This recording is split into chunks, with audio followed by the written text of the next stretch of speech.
A published report says Toronto's condo king Brad Lamb has been delaying projects in Alberta as the oil crash continues to hit the province's real estate market.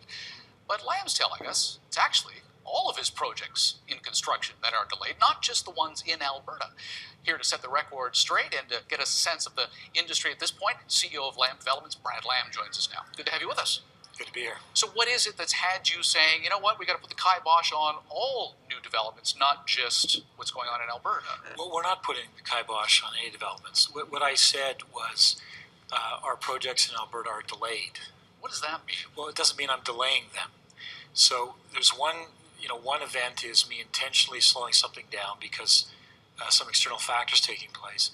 And another statement is just that they're delayed by normal course of action. So, I've never completed a project remotely on time. No condominium developer has. Right. We try our best, but there are so many things that can go wrong.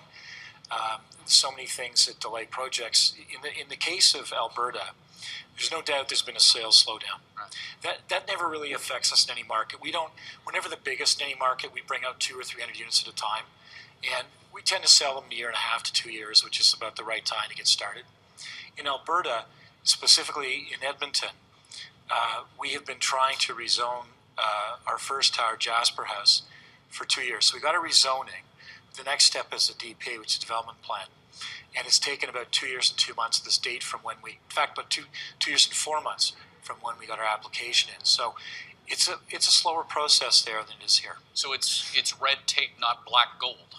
Right. So we can't start our construction drawings until we know exactly what we're building. And so here it's called a site plan approval. In Alberta it's called DP. And it takes about 8 months to do your construction drawings. So we're at a minimum 8 months from when we get our DP, and we don't have it yet. So we're going to be fine with sales. In the case of this particular situation, I wouldn't call it red tape. It's just a normal process for getting something done in the city. It doesn't have a lot of high-rise development. Mm-hmm. What about British Columbia? They came up with their budget yesterday. They had some provisions for affordable housing units, working with developers. Is that the kind of thing that interests you? Well, we have a problem in Vancouver has a major problem with pricing. We have a problem here in pricing, but it's in the single-family home market. Mm-hmm. It's not in the condo market. Our condominiums are actually quite fairly priced. I mean, a one-bedroom apartment in Toronto is probably $300,000. And if you look at other markets around the world, we're quite cheap. What about Vancouver, though? Well, I would say Vancouver's overpriced. I personally would not be buying real estate in Vancouver now. What would you need to see to change that opinion? Well, so many things. Vancouver would have to expand somehow unnaturally. It's a very small city, and there's not enough land to develop. So if you want to live in Vancouver, you have to line up with all the people that want to live in Vancouver. It's one of those cities. It's going to be like, Manhattan or Hong Kong or Central London. It's just destined to be overpriced. So I wouldn't buy a home in London if I could afford it. I wouldn't buy a home now in New York. It's crazy expensive places to live. So I think that it's a city that's destined to be a place for wealthy people. It's unfortunate, but I think it's the geography, really. So you don't think that provincial legislation can move the needle on housing affordability in Vancouver? Not to any extent where it's going to change anyone's life dramatically, no. Okay, now as far as the Canadian dollar is going subpar, does it affect a developer like you? Do your steel beams come from America? No, we don't see in my business.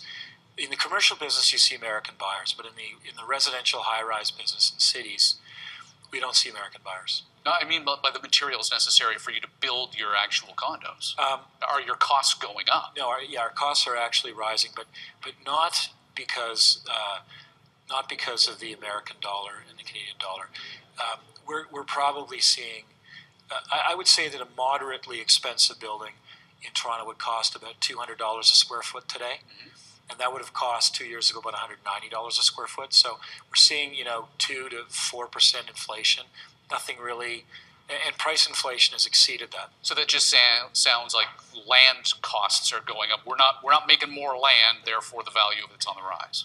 City-based costs are going through the roof. So there's a huge amount of increased costs that the city's collecting, and you're talking taxes, levies, construction levies in the city have doubled in the last 2 years. So they've gone from $10,000 to $20,000 for a one-bedroom apartment. They were zero 10 years ago. Land prices are up about 500% in 10 years, and city prices are up infinitely in 15 years, city costs. Brad, interesting stuff. We appreciate your perspective. Thanks for coming in. Thank you. Brad Lamb is the president and the CEO of Lamb Developments.